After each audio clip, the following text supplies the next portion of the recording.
Okay. Hey guys, George Roddy, Tim Harridge here. Thanks for being on the call.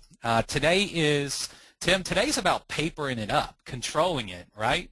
Module 4 is all about controlling the deal, not necessarily owning the deal. So I just wanted to see if you guys had any questions. I want to go over, I've got three ways to control a deal. I still owe you guys one more way, which is if it's a short sale, right, Tim? I mean, not that we're going to write up a bunch of those, but, some of you guys might run across a deal, and in writing up an offer, you got to, it's a numbers game. And so I know one investor that found a deal over in Hurst, Euless, Bedford area.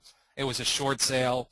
He's an investor, and all he wanted to do was assign it for, $5,000 to $7,000. Well, he writes a lot of offers, and he found this house, and the BPO came in extremely low. I mean, and that's the key to a short sale. That's not what this training, this course, or this program is about, is how to do short sales. But I think, it raised my awareness that, you know what, I think investors need to understand how to write up a short sale, what you should and shouldn't do. So I might talk about that a little bit, although I still owe you guys an actual full-blown how to write up the offer.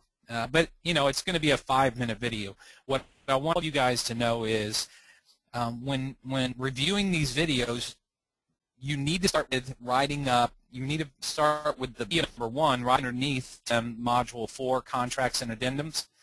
You need to watch that one first because that one's a 30-minute video. All right? That's to set the tone. Once you watch that video, Tim, then taking over payments, writing up a bank-owned offer, and the short sale is all going to fall in place because it's redundant for me to go and explain paragraph by paragraph on all 4 types. Watch the all cash video where I go through each paragraph, what they mean, what you need to fill out, and then if you're in a situation that, Rustin, you started your marketing machine, and somebody has called you, you've set the appointment through modules 2 and 3, and Tim, I always like to say we can make 2 types of offers. Do you agree? I mean, one is based on cash and the price, and then one's based on terms. And we might already know before, we should probably already know before we go in, to the appointment. We might be leaning that this is more of a terms offer than a price offer. And so anytime a property doesn't have, say, 30% equity, Tim, I'm leaning towards taking over payments. Does that make sense? Yeah, because the odds of being able to put in a contract and wholesale it and make money. Exactly. Right. But that doesn't mean that deal is not attractive to somebody. And that really lends itself to, for instance, Tim, you've got rental properties, I've got rental properties, and I'm in an acquisition mode because I think this market's going to change. It's 5 to 7 years. Now, my crystal ball says 5 to 7 years, that this is going to be.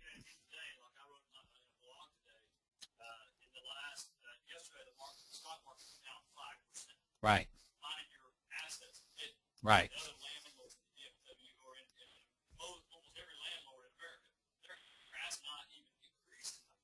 Right.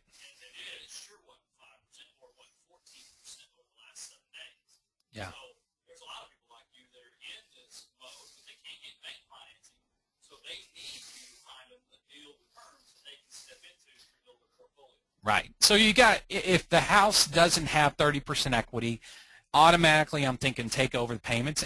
But what I want you guys all to understand is present both.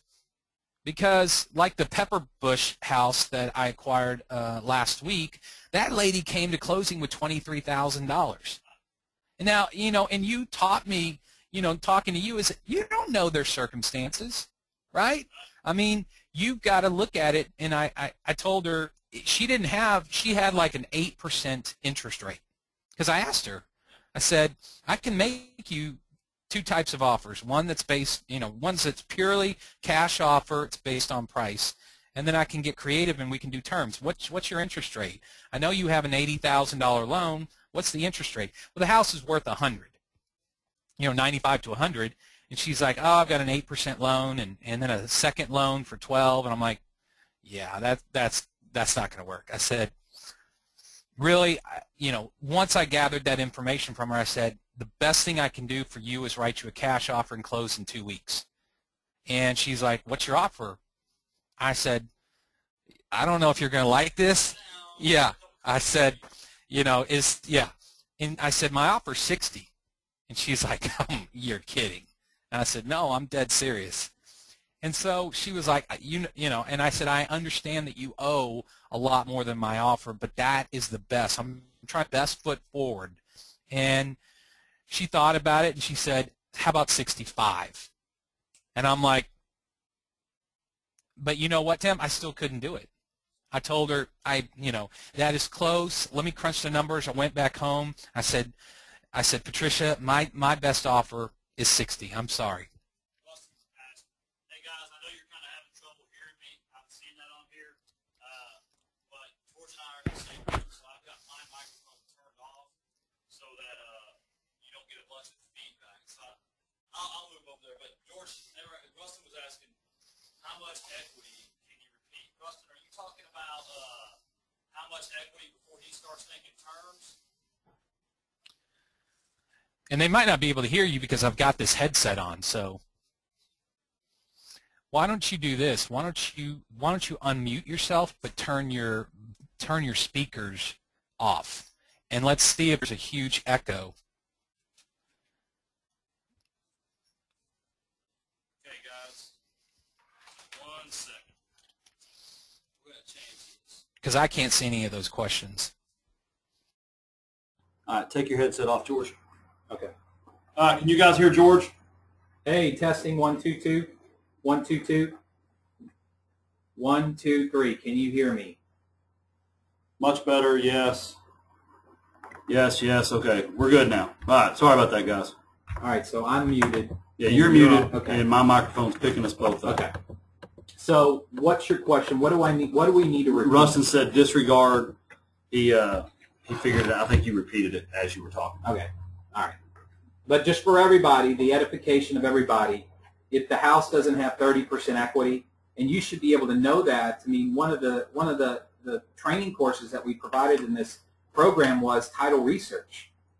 I know that you don't do a lot of title research. You don't do that before, but it's 10 minutes, Well, Tim. to some degree I do, because the way I pull my tax rolls when I'm looking at a house is through Realist, which is a function of MLS. Right. And it shows the last recorded mortgage. Right. So it's not 100% accurate, but I do look at that. Yeah. So, I mean, if I didn't have access to that, George, I would most likely check on that through the title research portion.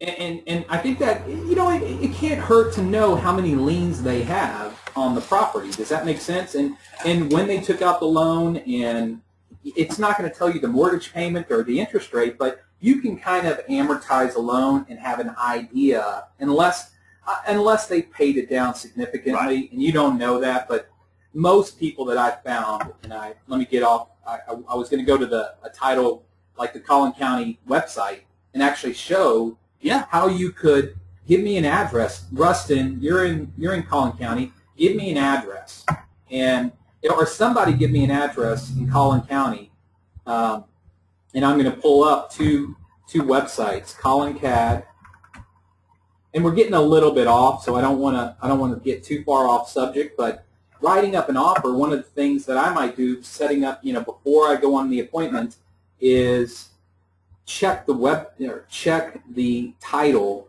And let me see where filthy. Let me see. I can't even figure out where my thing is. Hold on.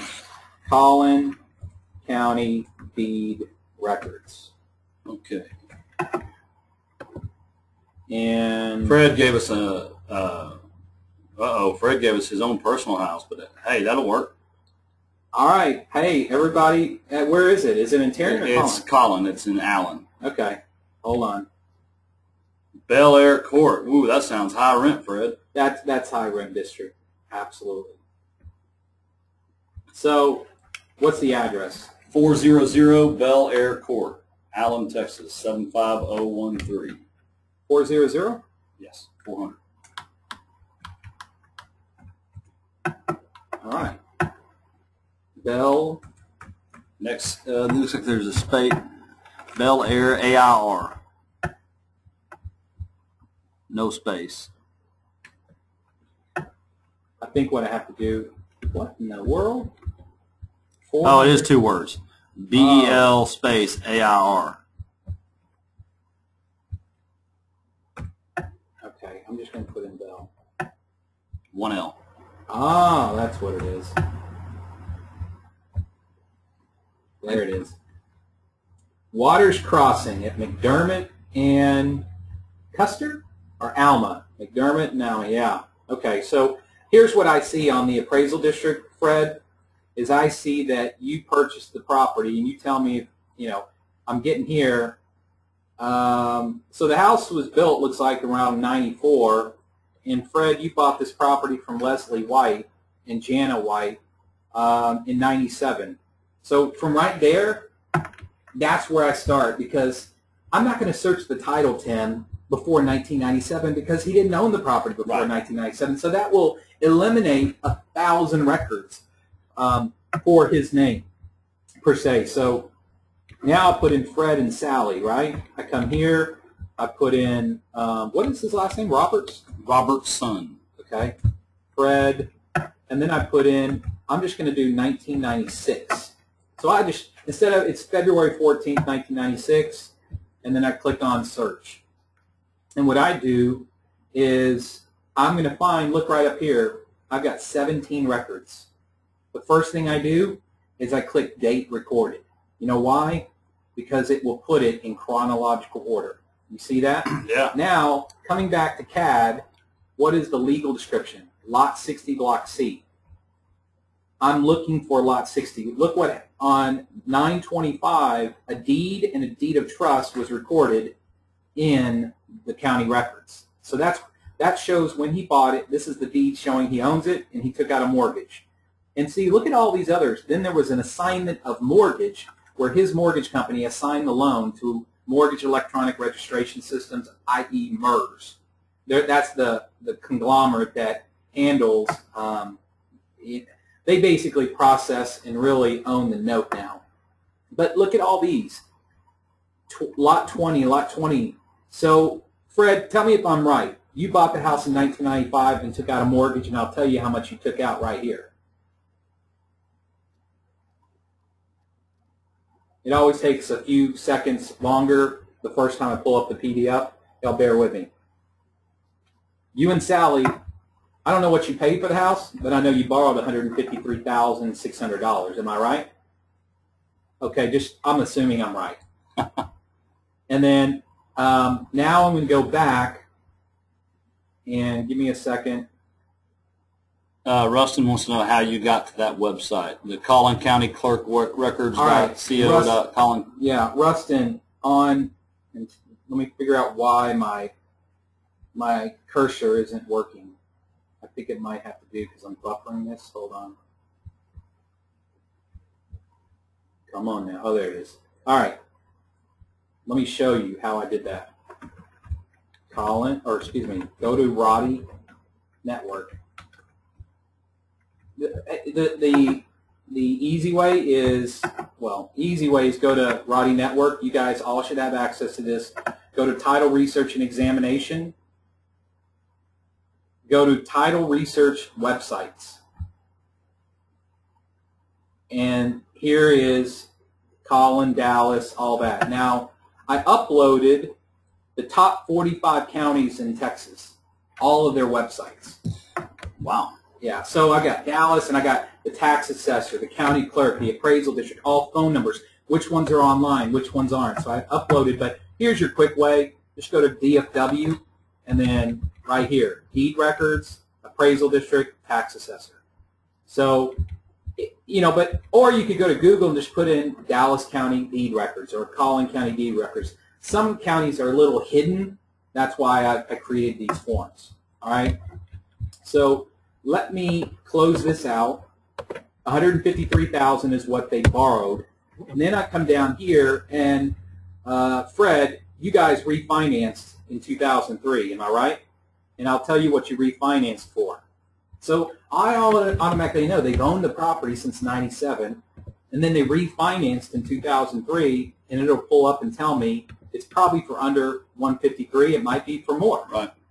But that's good information. So, and what is the appraisal district? And this is not market value, but 174. So I know they don't have 30%. Right now, he doesn't have 30% equity. Well, that's just the house. So the total is. Oh yeah. You're right. 235. My bad. Yeah. So, Fred, are you interested in a cash offer today? We can close in 10 days. All right. I think because I'm doing the go to meeting, it's not pulling up. Let me try it one more time because I'm very interested, Fred, in your house. Let me go ahead and start the script. Hi, my name is George Roddy. I'm a discount home buyer. Okay, and then look what happened. The release was the release of this deed of trust in 1997. I could show you that. But see, there's 17 records, Tim, but right now I only see 4 records that are applicable to lot 60. Right. And I'm going to try it one more time to click on, but this would tell me how much he owes on this property. So, Fred, you do have a lot of equity in this property, and from what I see, and you tell me and I saw that in 2011 there was some type of affidavit that you filed. So here you refinanced for 129. If I clicked on the right one, and let me go up. Yeah. So bottom line is you borrowed 153, and then you refinanced and only borrowed 129. And then the last thing that I see is, oh, there you go. You got a home equity loan. Oh, in 2011 you borrowed some money, probably because you want to buy some houses and you wanted to, and that's what the affidavit was for, because he has to sign an affidavit when he takes out a home equity line of credit. See this right here? Yep. So he tapped in and he borrowed, whoa, hey now. We should have done the Kiyosaki method, and we should have, got him to increase his line of credit and then pay for $60,000 for coaching. That's right. So, Fred, we're gonna have to talk later, man. All right. So that's how I do it. If I wasn't training you guys, I could have done that in 4 minutes. Right. And now I know he's got a mortgage for 129, and he's got another mortgage for 120. So he's got basically what? 240,000, 249,000, and he probably paid it down. He probably didn't. He's got a line of credit. He might have not even used the 120. Does that make so? It's a little, and I don't know if he owes 120 on that line of credit or not, because it was probably like, hey, I have a line of credit up to 120, but I've only used 20 of it. So right. It's a little. That's the one thing now. That you're halfway done, guys, when you do it. Now, what I do is I close this out. Here it is. And I put in her name. Because you got to do that. There might be some liens on her that's not under him. Does that make sense? It does. So you always do husband and wife. And then I do the date, record it, and see, interesting enough, do you see how the 2011 loan? Well, it doesn't show her name on the 2003 loan. It just shows her name on the 2011 loan. So, but it's, we can see that the same things are filed. But I always check the husband, and then I check the wife, and that's how you do a title search. But that can't hurt when I'm going in on the appointment. It's kind of like step 3. Before you go on the appointment, some due diligence. Driving the property, one thing is to do a title search. So, anyway, what are your questions about, you've got to be confident at writing up offers, right? You've got to be confident. You've got to understand the different parts. So if you haven't watched the all-cash purchase and sale agreement, you need to. I'm going to pull this up. I'm buffering right now. Let's talk about, Tim, the documents that, and I'm going to pull up the purchase and sale agreement, 20-10, okay? And this is on the document library. I went through here and just walked through each paragraph. But the big thing is I want to make sure that you understand what else is needed. So we've got this, and this is what really binds and spells out the terms and the people and the price. Now let's talk about the addendum A and the assignment. Really, before you start shopping this contract, I need you to make sure that you have all the different documents.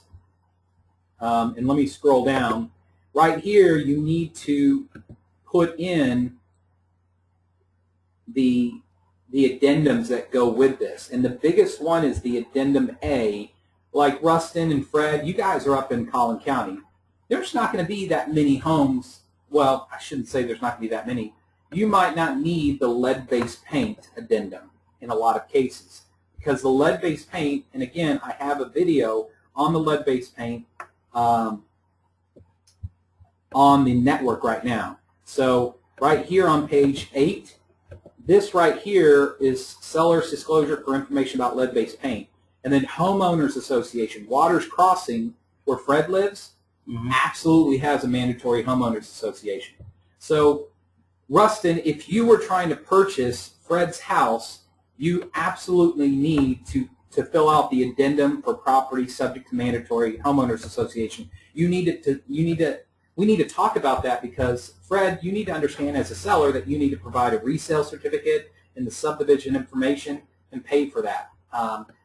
Rustin, you need to know to go over that, as well as the seller's disclosure.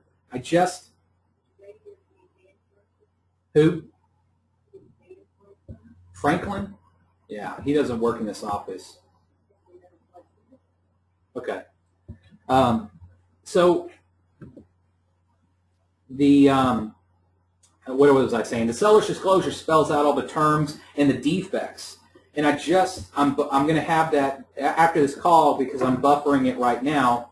I'm going to load that, but that spells out. You need to. It's important that the seller fill that out. And also, I don't know if you know this, Tim, that until the seller gives you a seller's disclosure notice, you have 7 days after to back out. Yep. I mean, that's written in the contract that you might write the offer, or Rustin, you might write the offer with Fred on today, but if they don't get you the seller's disclosure until 5 days from now, you've got 7 days to back out the unrestricted right, even though you might put in 0 for an option period. Does that make sense? I mean, and that's pretty powerful. Some people don't pick up on that, but that is absolutely true. So you always have an option period if you use the promulgated form. There is a built-in parachute. Even though the seller goes, you cannot have an option period, Tim. You're like, you need to get me the seller's disclosure, and it says in here I've got 7 days, and that's state law. That's not me. This is state law. I mean, this is every individual seller is required unless you waive that right, right? And I would be a proponent of, Tim, we're not training them to waive that right. No. Now, again, you got to get the deal done, so you don't want to alienate the seller. But I would hold true to the course of this, the state. This is a state law. So they should comply with that. I guess that's really it. You know, a lot of the education is in that video, and I need you guys to watch that.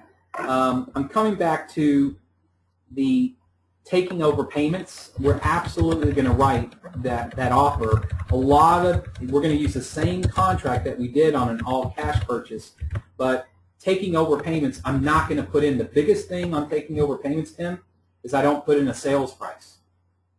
I put C Exhibit A. So because I don't know what the sales price is going to be. It's really a net figure. Do you understand? Yeah. What I try to figure out is, Tim, you're the seller, I'm the buyer. Tim, give me your bottom line. You know, what do you want to walk away at closing with? What's the minimum you'd be willing to take? Because you know I'm an investor. It's got to make sense to me, but I want you to benefit in this transaction absolutely. So tell me what dollar figure I need to give you cash at closing. Whether we close at Whataburger, Tim, or we close at an attorney's office or at a title company, what do you want to walk away with? And that's what I'm going to use to structure the C Exhibit A. I put in the net figure on the C Exhibit A addendum. And if we go to the document library,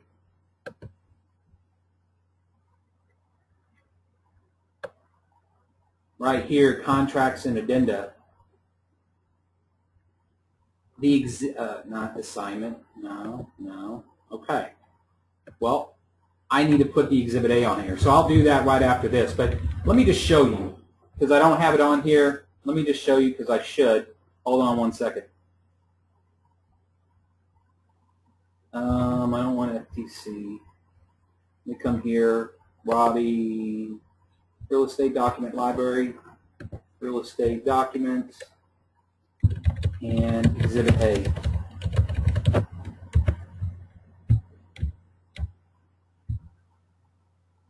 When was this done? No? Okay. So the Exhibit A, and by the way, you need to put the Exhibit A right here. You need to list it. Instead of Addendum A, Right. you need to put Exhibit A right here on Other. You check this box and you put C Exhibit A. And here is Exhibit A right here. It says, investor agrees to pay seller $5,000 net for the equity in their property. Okay? And then investor agrees to pay off, take over, or settle all liens. Because I always use this in my How to Buy class. Yeah. You got an $80,000 house. The lady owes $50,000 on the first, $25,000 on a second, and $3,000 on a third. So 50, 25, and 3. The house is worth 80, guys. So what does that add up to? $78,000 in debt. Does that make sense? First is 50, second is 25, third is the homeowner's dues. Ah. Okay, for $3,000. What I do is I write up a takeover payments, C Exhibit A, and here's what I do. I would change this, and I would say, well, first off, most investors would run from this property. I'm going to write up the offer and put it, I'm giving you $1,000. So what am I paying for this house? If the first is 50, if the second is 25, we got $78,000 in debt, Right. and I'm going to give the homeowner $1,000 at closing. What am I paying for this 79. house? Okay, I'm actually paying. You're paying $1,000. I'm actually, well, yeah, but what's the purchase price? It's $79. You're absolutely right. But I'm actually going to pay, let me do my numbers, I'm actually going to pay $58,500 for this house. $58,500, Tim, for this house. You want to know how? Yeah. You got 3 liens for $78,000. 50, 25, and 3, right? 50, I'm going to go to the second lien holder and offer them 2. Because why, now, I always do this in my How to Buy Foreclosure class. If the first is the one foreclosing, Tim, what happens to the second and third lien if it hits the auction? Bye-bye. Extinguished. Yep. And so I'm going to use that as leverage to go to the second and third lien holder and say, hey guys, I know you're owed $25. I'll give you $2,000 for your $25,000 lien, because my records show that y'all get 100% of zero at the auction. And you know what? That's called a short sale. Right. And short sales, although they've been in vogue now, short sales have been around a long time. It's where you ask a lender to take less. Why would a lender take $2,000? Because they get zero at the auction. I'm going to go to the Homeowners Association. By the way, I'm on my board. Don't ever use this against me. But Everyone go find a house in Georgia's subdivision. But do you think that, you know what I would tell you, Tim, if you came to me and said, we'll offer you $500 for your $3,000 lien? That's kind. I would say, when do I sign? Yeah. Because I know the law. I know that we get absolutely nothing, and my board members would get on board with it too, because we get nothing if the first lien forecloses. So that's why I pay $50 for the first. Right. And here's the thing, I don't even have to pay off the $50. We'll take over the payments on the $50 and then come out of pocket $2,000 for the second, $500 for the third, and call it a day. And that's how I'm paying $58,000 plus the $1,000 the homeowner walks away with $1,000. So it's $57,500 in liens, Right.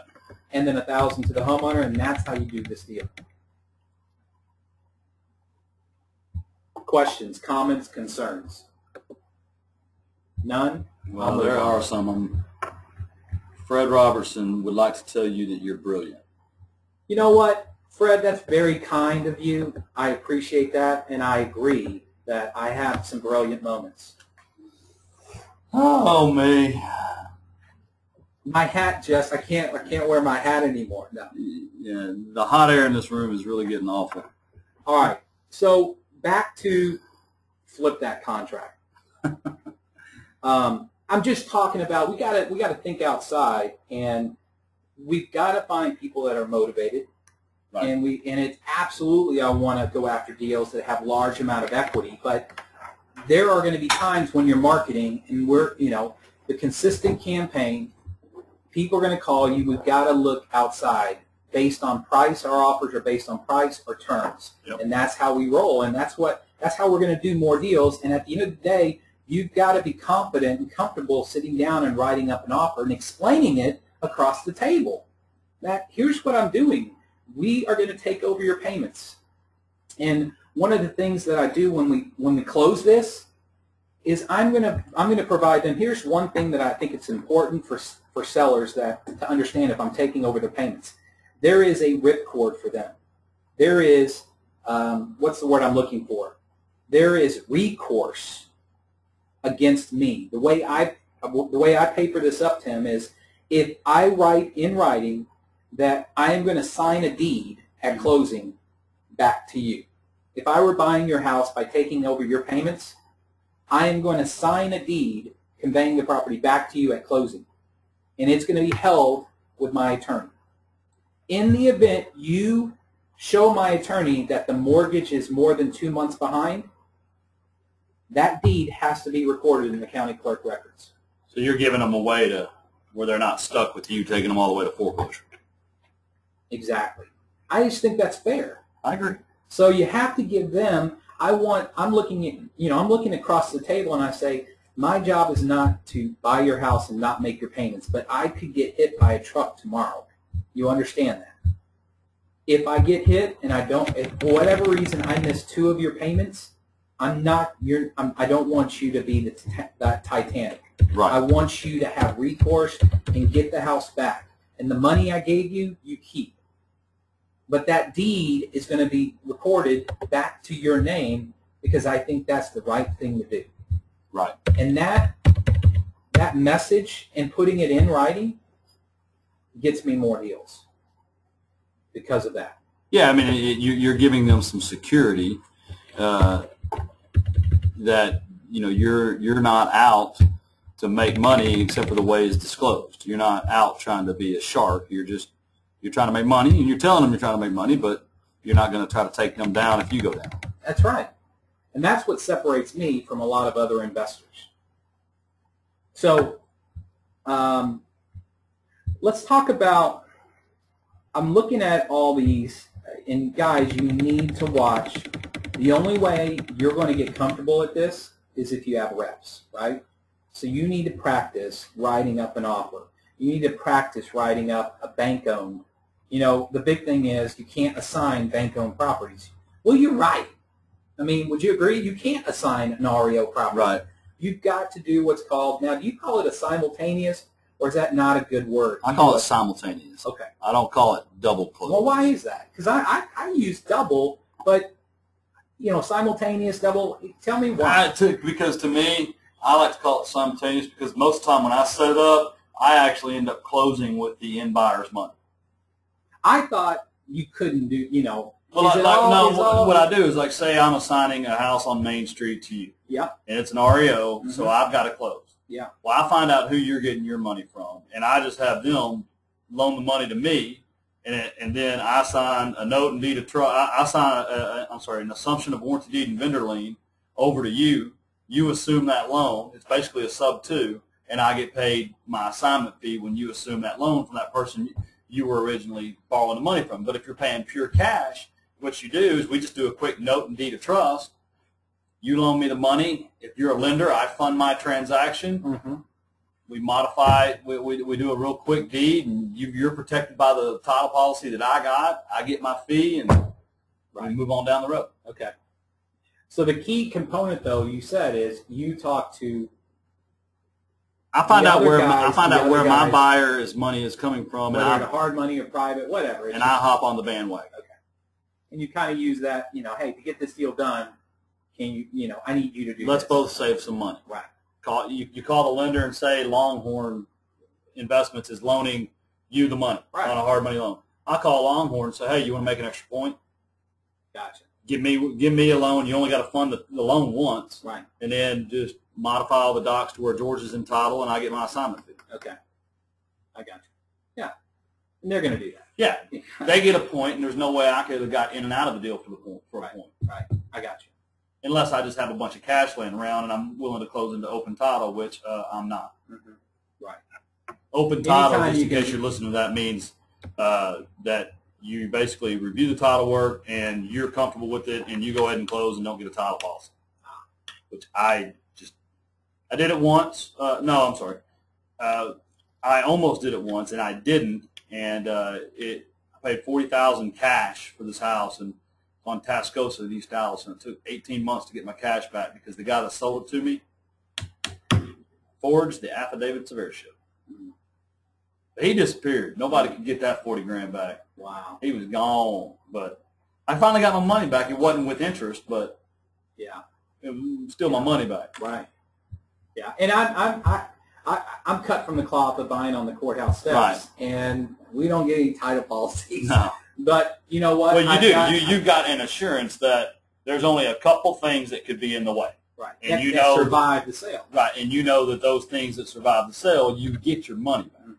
I mean, Right. if you buy it and there's a tax lien, the IRS does get right of refusal, Mhm. and don't you get some? You get 6%, an Yeah. annualized 6%. So you actually come out better than with a title policy on that one. Right. All right.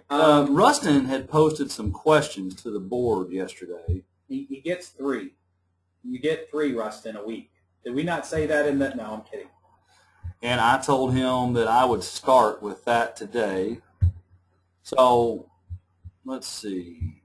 Hey, before I do that, Yeah. while you're looking that up, let me just go over Module 4 real quick. Okay. You know, I'm gonna upload. I'm gonna do the video on writing up a short sale purchase and sale. So that's coming soon. How to write an assignment is what Tim you did. Yep. And then Addendum A is what Tim you did. How to, you know, and that Addendum A, you need to put that right here. If you're writing up an all cash offer, you put C Addendum A and check the other box. Right. Okay. So.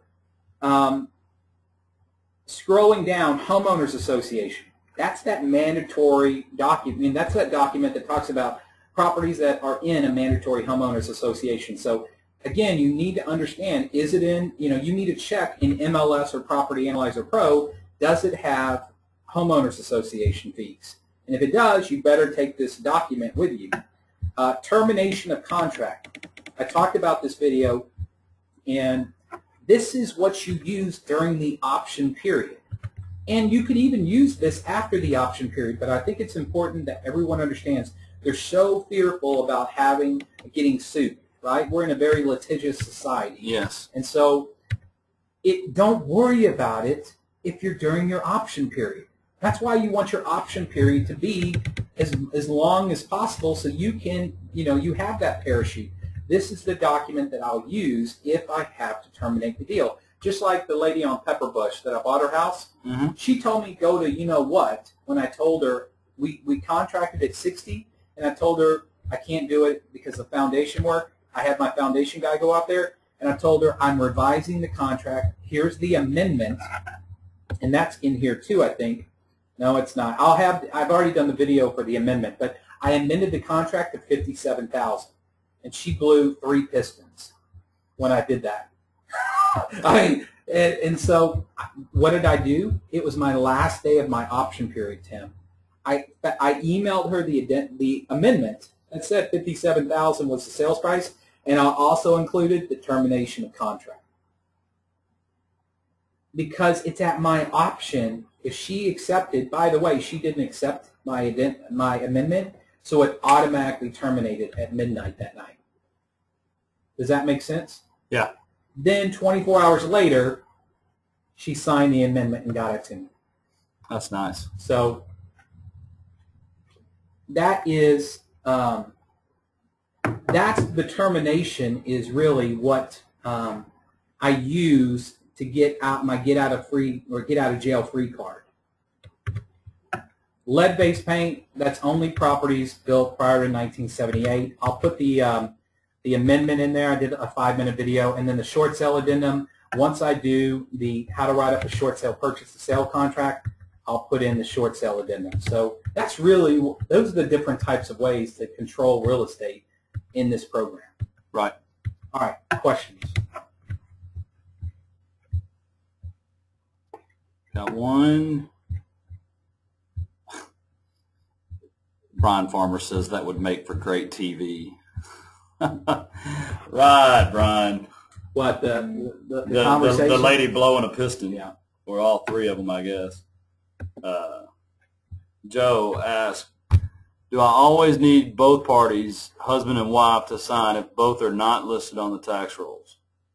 Yeah, if they're married, you know, either common law or not, get them all to sign. Do you have to? You know what? I would. You don't have to. I mean, if okay, my wife Jennifer, if I sign a contract to sell a house that we both own, whether we're both on title or not, you've got my legal commitment to sell. At closing, if she were to say catch wind that it was being sold for $10,000 more, she can legally say, I'm not selling, and there's absolutely nothing you can do about it. So it's always best to make sure both consent and sign. I even go a step farther. Unless someone shows, like on an estate even, if someone unless I'm shown a piece of paperwork showing that someone is the independent executor or executrix, I have all the heirs sign the contract, just because I don't want to do any more work until I know that I've got a contract that's worth its weight. We're a community property state. Right. So you can, look, Tim, you can buy any house you want, right, without Jennifer. Yep. But when you go to sell it, you need her signature, right? I mean, that's true. I mean, you can buy anything. One party can buy anything, but as soon as one party buys it, it's community property. Yep. All right, so let's see. We'll go over Rustin's questions real quick. Yeah, Rustin, I know where they are. I've got them right here. I'm going to take control away from George. Really? And getting here to Kajabi.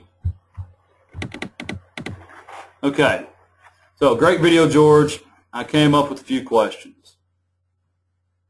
Do I choose any title company close by my home or just call them when I have a deal? This is under your writing up an all-cash purchase and sales agreement. Oh, yeah. I say, Rustin, I mean, you need to find a title company that you can trust. Rustin, you live in Allen, right? So what you want to do, Rustin, is, I mean, if you're working in your backyard, you need to find a title company in your backyard. George, do you have a good title company in Collin County? Yeah, I would use Trinity Title. They're at Preston and Frankfort, you know, right there at 190. So, you know, Michelle Zachary over there, very investor friendly. She gives me, you know, good pricing on her fees. We'll come up with a guys. We'll come up with a service providers section of under Flip That Contract, and we'll put that, and then like Chicago Title is who I use. Jennifer and I have used them for 15 years. Tommy Harold's office on Main Street in Garland. You don't want to walk in and just use any title company off the street. I'll tell you a horror story, and you might have even heard about it on one of my blogs or video posts.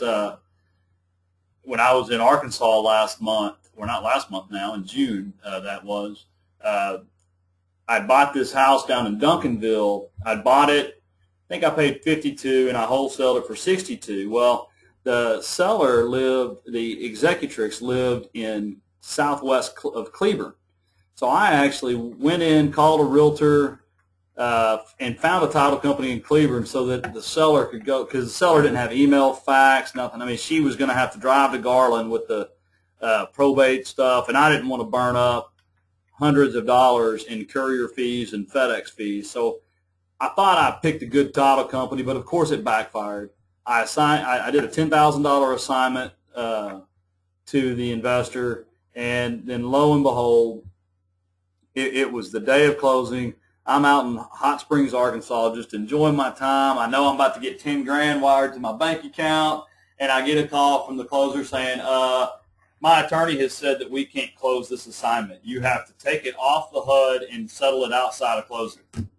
And long story short, 2 days later, I'd finally convinced the general counsel of Stewart Title that it's basically loan fraud if they're telling me to take the assignment fee off the HUD when there's a lender involved, and that there's nothing illegal about an assignment. And anyway, Frank Friesenhahn and a whole bunch. It was quite the joke, and vice versa. I've got you guys that listen to that house I bought on July 8th. The assignment on that house closes in 10 minutes over at Chicago Title. And it's another $10,000 assignment. And the nice thing is, I actually have no concern whatsoever there'll be any problem at all with the title company. I know the closers know how to handle if the seller starts saying, hey, because I actually assigned this one for 10 and someone assigned it for $5 grand more to an end buyer. The guy goes out and markets for owner occupants. Mm-hmm. And this is where I talk to you guys. We're going to talk next week about letting people remarket your deals. I mean, I made 10 and he made 5, and and it's a young Hispanic family, and they're paying cash for the house. So, I mean, they get an $85,000 house for 50 grand, mm-hmm. and they're happy as a clam. So they're bringing cash in on Monday morning. But the point is, one nice thing about having your own title company or a title company you trust is right now I'm sitting here doing this coaching call with no concern in the world that there could be a problem, and that's very powerful. Yeah. What would be an example of a title issue that could come up? I know the seller has to resolve it, but you're just wondering, Rustin, I mean, it can everything from city liens to IRS tax liens that they didn't know the husband hadn't paid taxes for 20 years. I mean, I think the one thing is that's where doing a title search, Tim, but that should have come up. A title company, a good title company, during the first couple days, you want to know about that. I think he's just trying to think of things that could get in the way. Okay.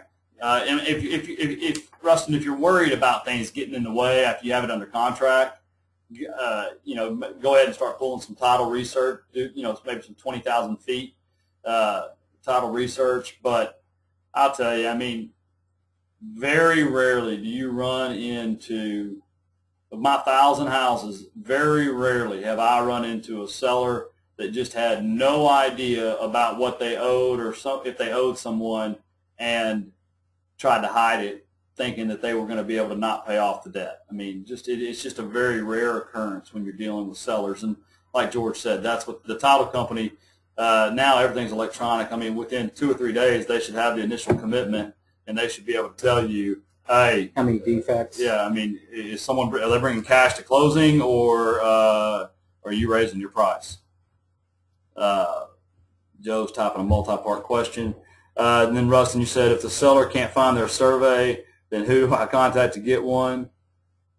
I don't buy surveys when I buy houses.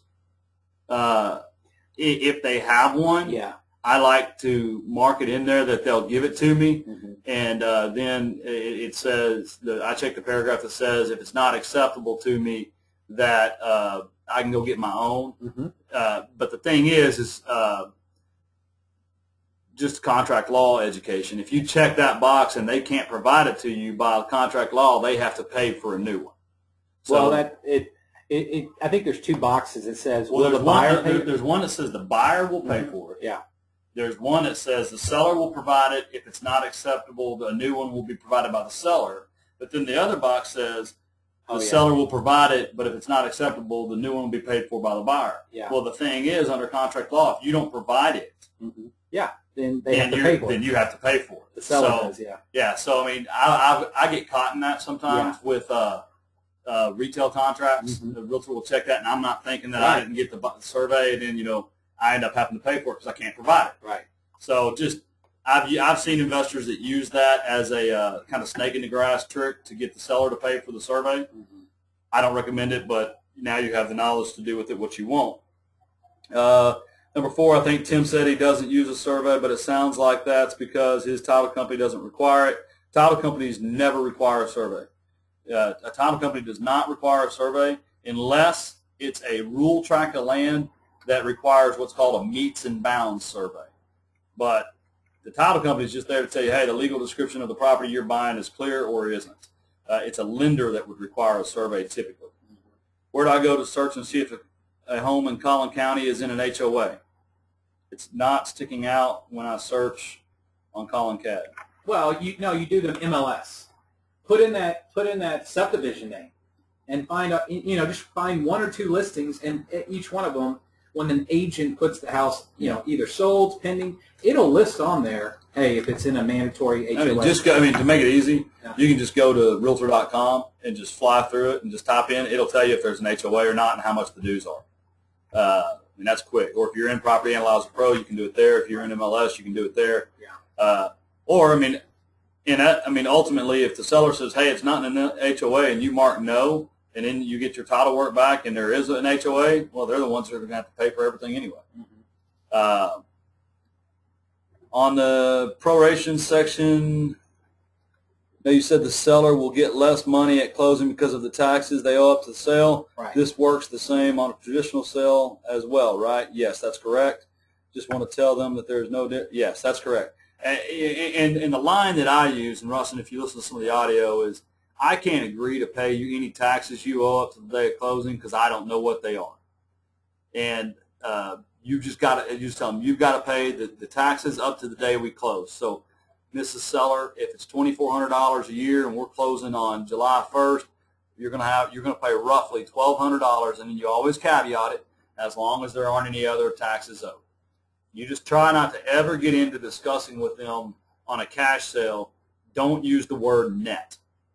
If you say, look, I'm going to pay you $30, you don't ever say net $30, because if you tell them they're going to net $30 and you put it in writing and they got a $10,000 lien from a judgment and they've got back taxes, you're on the hook to net them out for $30,000.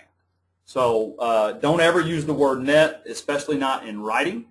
And just tell them, with my offer, you're going to get $30,000 minus anything you owe against the house to the day of closing and whatever it cost to settle that debt. Like if there's a lien release recording fee or something like that. You just have no control over that. A lot of times these mortgage companies charge payoffs and things. Right. You have no control, and there's no way to forecast that. So just stay out of that business. It's murky.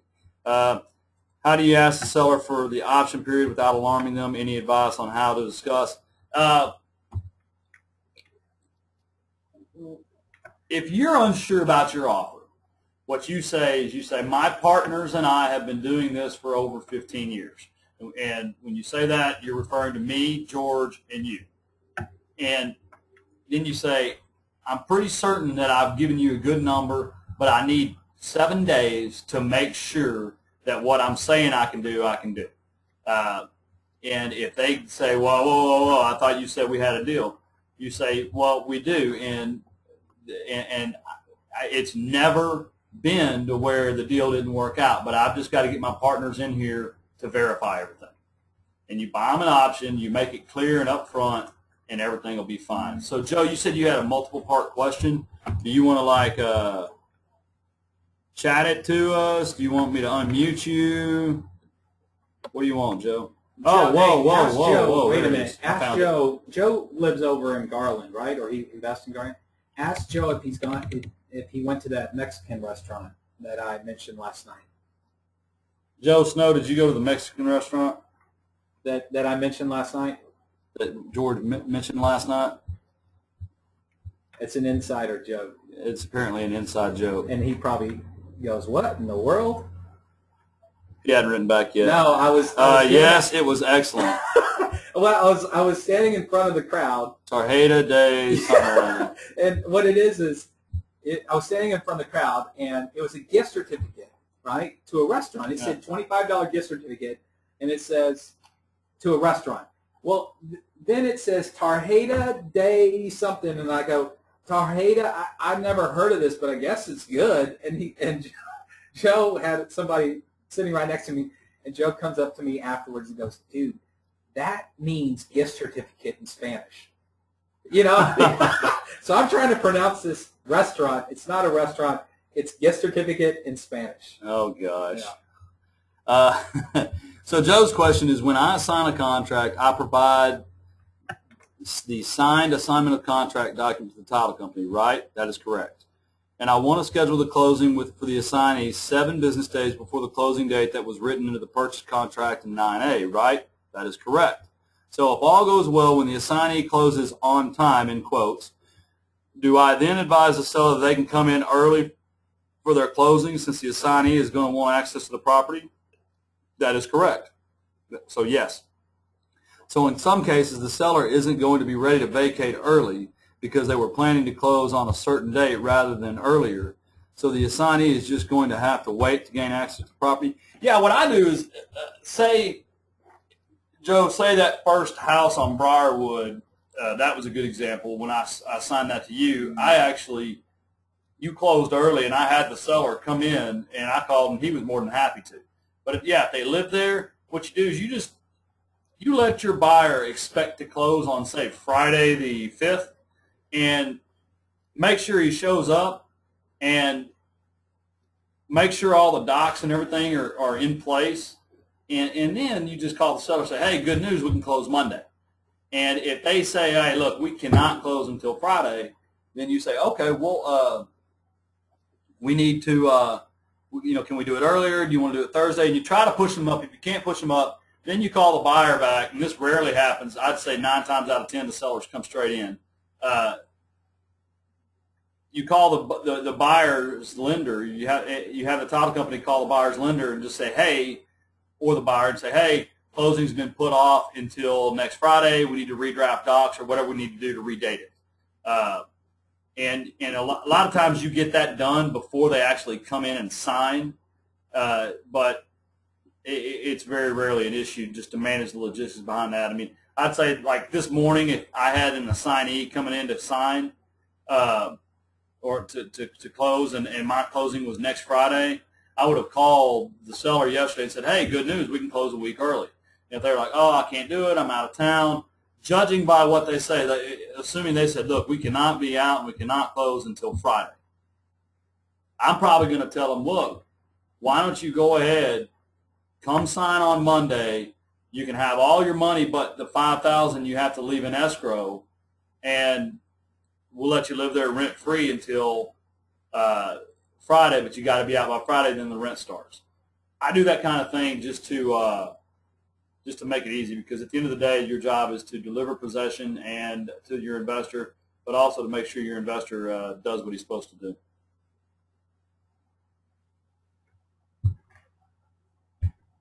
Guys, we're in Q&A mode. What you got? Anybody?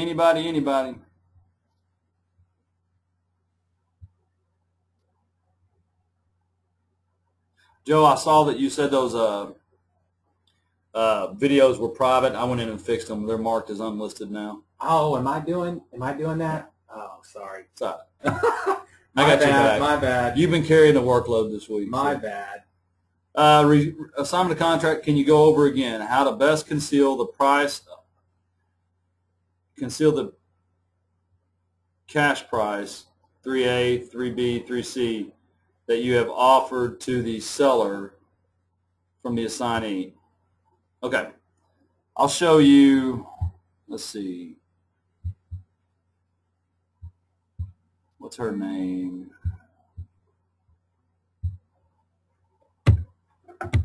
Hey, one quick question. When you do unlisted, because I just posted another one. Yep. I don't need to do anything else. Just unlist. I'll let you deal with it. Yeah, let me deal with it. Okay. I had the assignment in here. I had the HUD for that property I'm closing.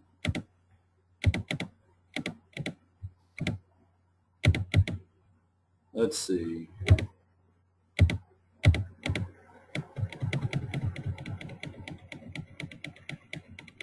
Apparently I deleted that HUD.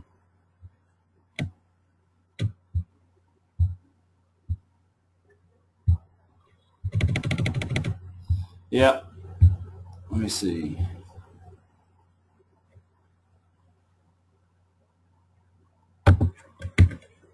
Let me find it. Let me see if I have. Yeah, I deleted it. Sorry, I was going to show you the HUD. The best way to conceal the price of the property or the amount being made from to hide it from the seller would be to request that the assignment fee be charged to the buyer on the buyer's side of the HUD and ask the title company to do a separated HUD, which is just where they show the seller's side, and the buyer's side. Mm-hmm. Yeah. That would be the easiest way, just to make sure. And just because I've had deals that have blown up, just retail deals where they're like, on personal bills, they'll see that I'm making X amount of dollars because I paid cash. Yeah. And they're like, yeah, we need you. And I know it was because they saw how much I was making. They saw how much, not how much you're making. They saw how much cash you're getting in closing. Right, because I didn't make that, but it doesn't matter. They see that, there's X amount of dollars going in my bank account, and I might be making, $15,000 net on this deal, but they see 76 is going and being wired. They try to renegotiate. I'm like, no, well, you're making a lot of money. I'm like, yeah, I'm not making 76,000. Right. It's like, yeah, I wish I was. Mm-hmm. So this is the assignment that we're closing today.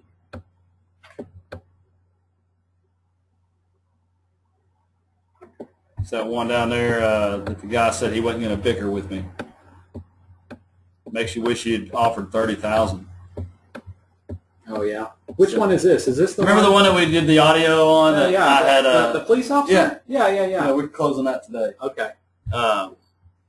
And actually, he's coming in to sign. The seller's coming in to sign today, and the buyer doesn't bring their money in until Monday. And it's a deal where I'm closing a week early. But I told the seller his day off is today, so he wanted to go ahead and sign. And he's like, "Oh, well, I'll just leave a check, and they can just wire me the money." Right. What happened with that? He was dickering a little bit with you? Can I? No, he was fine. Oh, okay. He just. Can I repeat that statement? Okay, the statement about the seller side of the HUD, etc., Joe? The way that works is most title companies by default just print you one HUD, and it's got the seller side of the transaction and the buyer side of the transaction both filled in. And all the fees and right. All the monies that are going, like commissions and all this. Yeah. And if you note, every line of the HUD is charged to either the seller or the buyer. Well, it's not a violation of RESPA, which is the the Real Estate Settlement Procedures Act. It's not a violation to just give the seller's side. Basically, it's the same HUD, but the only values filled in are anything that was charged to the seller or affected the seller's transaction. So what you can do is you can have the HUD where it actually shows. You end up with two HUDs, and the buyer's HUD. It doesn't show what the seller owed. It doesn't show payoff of mortgage, anything. It just shows the buyer contract price, settlement costs, tax prorations, only the item survey and all the other things. So you can have the title company generate a HUD and only show the seller's side. And then what you do, since you were the buyer and you're assigning that right, you have your assignment fee charged to the buyer on the buyer's side of the HUD. No, that is not a double closing. That's an assignment. Yeah, that's when I say there's two HUDs, there's not two HUDs. There's not one. two There's one. closings. Yeah, there's only one closing, one HUD. It's just on the pages that the seller signs, they only get to see their data. On the pages that the buyer signs, they only see the parts of the transaction, the financial parts of the transaction that are pertinent to them.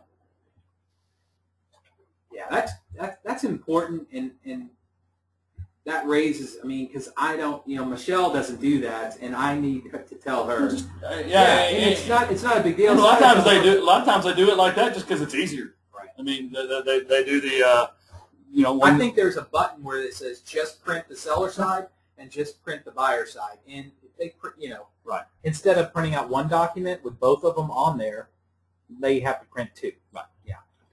And I've got it. Yeah. Because even when you're selling a house retail, people don't need to see that you had paid cash for it. Right. They don't need to see who your private lender is. Right. They don't need to see any of that. They just need to see that they're paying X number of dollars and It they're shouldn't getting. matter, is what I say. It shouldn't matter. Just like I don't care if you're making 26 or 26,000 or 2,600. Yeah, because if I see, Tim, you're wholesaling me a deal and you're making 26,000, that might, in the back of my mind, that might fester a little bit. Yeah, I'll still do the deal. I still like you, Tim, but that's going to be a little festering, and I will come back. You know me. I'm going to come back and use that. Are you making another 26 on this one? Yeah, you can't give me $5,000 less. I mean, right. you made 26 on the last one. I'm going to use that for the rest of the time I know you. Yeah. So and here's an interesting thing. In this house that we're closing today is actually going to, I built a nice case study out of it that you guys are going to get to hear next year in marketing the deal, because this house, next week. Okay. This assignment, this house was actually sold 4 times. And only one person ever brought me the deposit. Wow. People, I had one guy, and a little prelude. What do you mean this was sold 4 times? You had 4 people. I had 40 people. I want it. Right. One guy last weekend, George, called me and says, I want it. Yeah, I'm going to bring cash to the title company. Oh, Tommy Harold's office? Yeah, let's do it. I'm going to get them to send me a HUD. I'll cash it. I said, whoa, buddy. Tap the brakes. We need to sign an assignment, and I need a deposit. Well, what do you need a deposit for? I'm bringing cash to the title company tomorrow. I said, no, you're not. Seller isn't scheduled. I don't have any signature. You're not getting anything until we sign. All of a sudden, he's renegotiating the price. And it's all about, I was telling Jason, I was using him as a student in this situation. This is all about realizing that you're the one in control of the asset. They're the ones that want the house. And you got to tap the brakes. And my first offer on the house was 41. Yeah, I would have made 41,250. I would have made $6,200. Right. I felt like there was more in the house. Yeah. Had a lady on Sunday bothering the heck out of me, wanting the assignment, ready to meet me Monday morning, meet Jason Monday morning to give her the deposit. Monday morning, cold feet. I mean, it's just, yeah. We're going to talk about all this and all the different nuances to keep yourself from what? Getting dropped in the grease. So Joe says, so the assignment fee is included in the property sales price on the buyer side of the HUD. No, it is not. On the buyer side of the HUD, it shows contract sales price, like on this closing. I wish I had it. It shows contract sales price $35,000, and then it shows assignment fee $10,000, and then it shows assignment fee $5,000 because this guy, Goodbye Residential, is actually assigning it to someone else for another $5,000, and it shows all those as separate fees. They can't alter the contract price. The reason that on my assignment I put in consideration for the final sales price of $45,000 is I'm just and then you attach this assignment of contract on top of the actual contract of sale that you have with the purchasers the sellers, and I actually black out the prices just because they're going to end up seeing what I paid and what I made. I'm not trying to hide it from them, but what I paid and what I made, I don't want it to have anything to do with their decision process. Now, like George said, they may use it against me if they ever want to buy from me again, but really and truly, if someone does that, either A, they're not a very good friend, or B, they're not thinking with their head, because as I'll show you in this case study, I mean, I sold this house to someone else that wasn't trying to play hardball with me. Mm-hmm. So what kind of assurances did you have?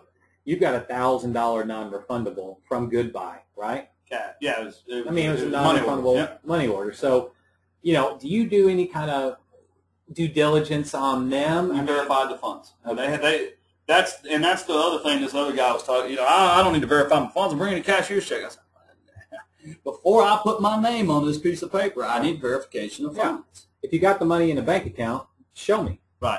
I mean, you got to wire it from somewhere. Or are you doing it under the mattress? I want to see it, and it's not even see it. I got to see it. Yeah.